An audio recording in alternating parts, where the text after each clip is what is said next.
We may think that communication is just innate, that we're just born with the ability to communicate.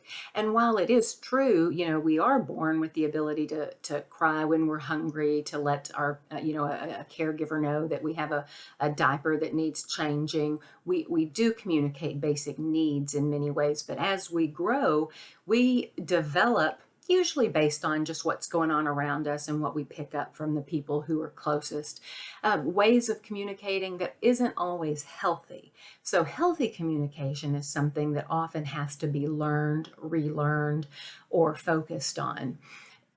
Interestingly, one of the biggest pieces of communication is not talking, it's listening, and listening from not our personal point of view, but from the point of view of the person that's communicating, the person that's speaking to us, hearing what they're saying rather than hearing what we think we're hearing.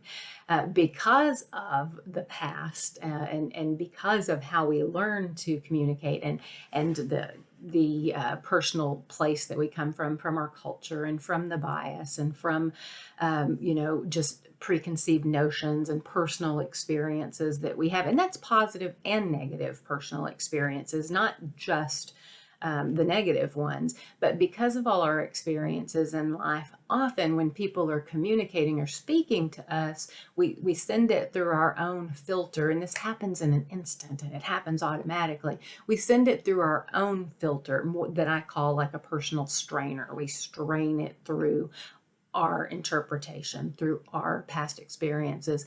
And what is negative about that is that then we put expectations on other people of doing things the way that we would do them in those situations. So you might have heard someone say, you might have said like, well, I would never do that. Oh, well, if I was in that situation, this is what I would do.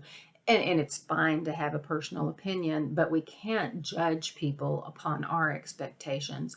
One of the biggest reasons that causes problems when we're communicating with others is often we don't share that with other people. We don't simply say, uh, this is my experience and this is what I would do in that situation based on my experience. We often just go ahead and make the judgment, do a lot of shoulding on people, and it just creates a lot of disharmony rather than having actual conversations. So the biggest point of communication is active listening, hearing what the person is saying.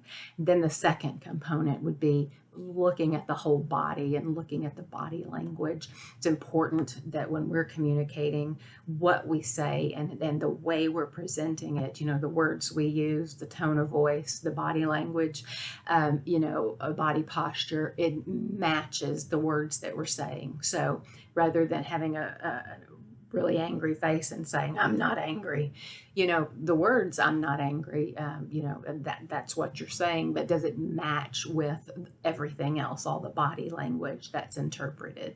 This is going to be a good module.